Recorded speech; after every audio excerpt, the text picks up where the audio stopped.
Hey guys, it's TheFrXion here, Tank12, having you call me, I don't really care. Welcome back to World of Tanks, where we are today reviewing the Type T-34. You guys voted for the Chinese tech tree, and I decided to go with the Chinese medium tank line. We're going to go through the Type T-34, Type 58, the T-34-1, the T-34-2, and the WZ-120, and finally we're going to end it off with the 121. This is a very interesting line because the majority of these tanks are very unique, especially starting from the T-34-1. Every single tank is a new one, and they have some very interesting, how would I put it, influences taken from different nations. You have a lot of Soviet influence on these tanks, and you see it immediately from the design. The Type T-34 obviously is a Soviet tank outright, but the T-34-1 and the T-34-2 are kind of a own development, and it's quite interesting because I really enjoyed these tanks when I first started playing the Chinese line. One of the major downsides for all of these Chinese medium tanks is that all of them lack gun depression, and that's just one of the things that you need to be aware of when you start playing the Chinese medium tanks. You'll notice that 5 degrees of gun depression is actually good.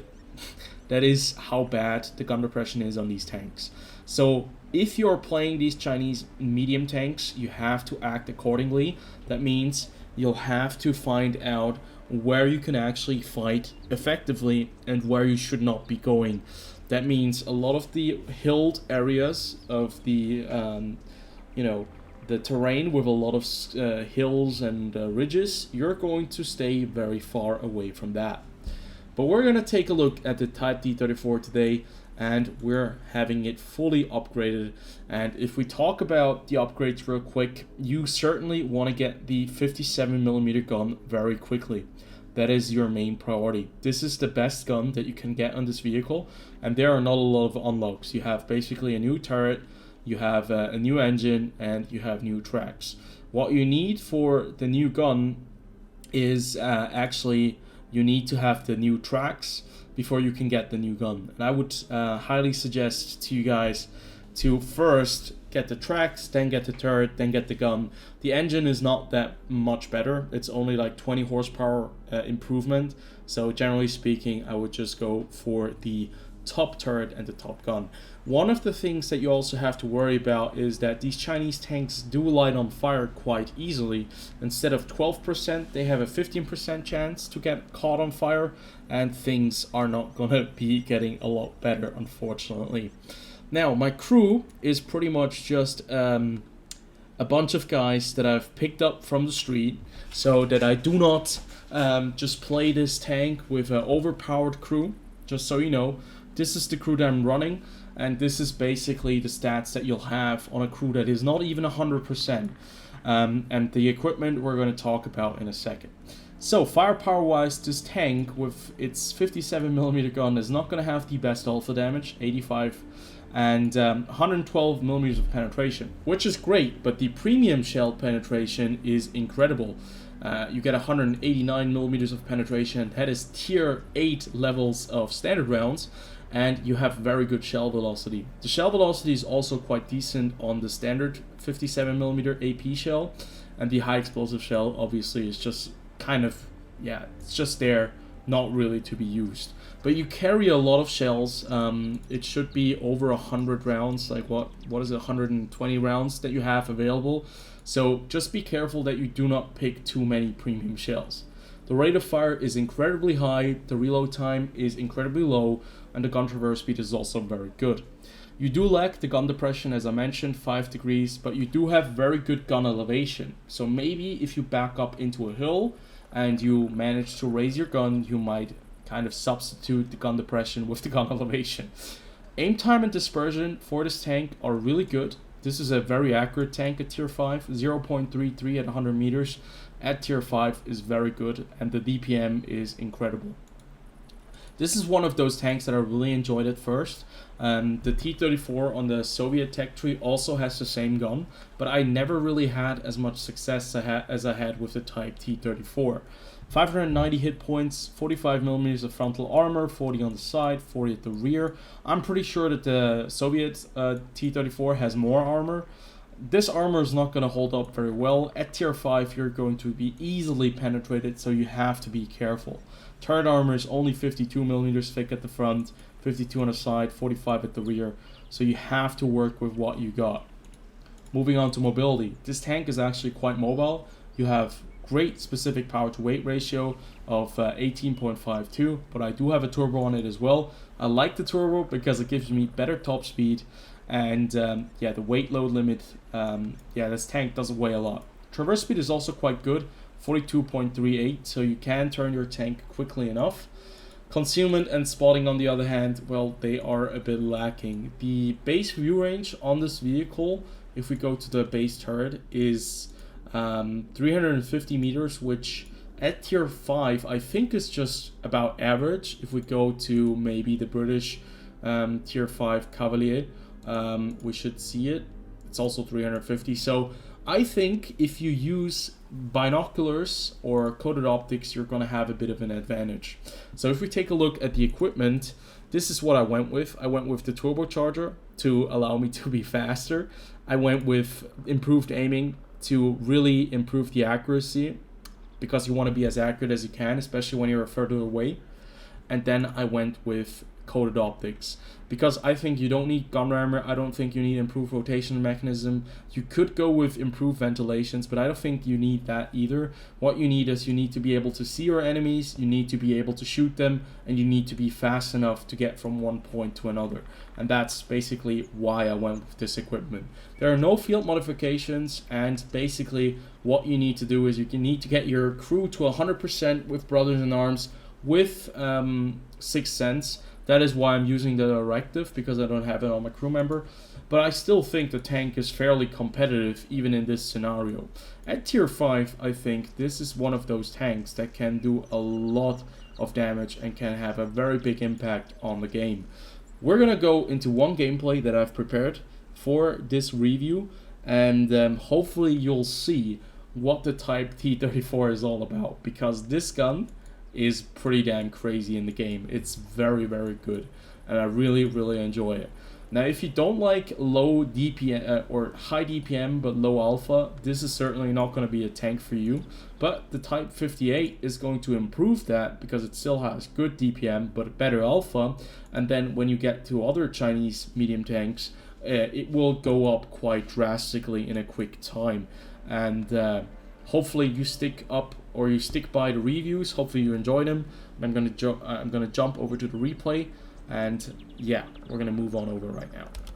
Okay, so the gameplay we're gonna take a look at today is on the map Karelia. We're playing against tier 6 tanks, so we're not top tier, but you can actually see what this tank is capable of with its high rate of fire and very good penetration, because the tanks that we're going up against are not the strongest armored ones, per se. That is why I really enjoy tier 5 and tier 6. You don't have to really worry too much about armor.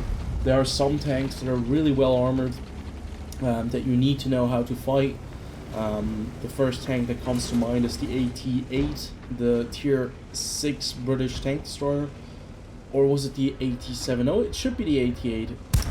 Other than that, I don't really have, maybe the AT-15 as well. But, like, in a matchup like this, you want to do as much damage as possible. I really want to take out this 25 TP, and I do take one hit, because I think that it's okay for me to take a hit right there. But we basically eat him up. This guy had no chance. 454 damage in a very quick couple of seconds. But unfortunately for us, we have a tier 6 heavy tank that actually climbed the mountain in the middle. And it is the Pavlak that actually made a move. I didn't expect it to make a move on the hill, but he did, and he did surprise us. But thankfully, we managed to get away. There's only 3 artillery pieces, so the max amount. And artillery at lower tier is probably one of the most annoying things, so I do not want to be exposed for a long time. And I also do not want to get caught out here, because the enemy team usually snipes the hill. But it's very important for us to take out the Pavlak, and because this tank has the mobility, because this tank has the rate of fire, it shouldn't be a problem. So we sneak up behind him, we put one right up his rear, and we get our second kill, and we're at 700 damage by this point. Now, the very nice thing about this tank is that the rate of fire is incredibly good, the penetration is really good as well. The only thing we are lacking is the gun depression. If you had some gun depression, this would be a really, really decent or really good tank, but because you don't have the gun depression, you are very much limited in the way that you can actually deal damage. But as you can see, it is enough against this TOG 2, and we just took away about probably 300 HP on the TOG 2, but against the T1 Heavy, we have to be a bit more careful, especially since you do not have like a huge amount of HP. You need to be a bit more careful with the way you distribute your HP, and especially since your armor is not really that strong. So what I end up doing now is I really want to do more damage, I want to have an impact on the game, and I do have coated optics to allow me to have a little bit of a better view range. So what I end up doing is I go into the middle and I try to spot anything that is close to their base. We know that there's a KV-1 at G2 or G3, and we actually spot him. And a KV-1 has some very sturdy armor at the front, but 114 millimeters of penetration with the standard round really means that you do not have to resort to premium shells against tier 5 and tier 6 opponents most of the time. But when you have to go up against tier 7 tanks, you usually have to resort back to the 187 millimeters of penetration with the APCR shells, which are really, really great. 189 to be fair.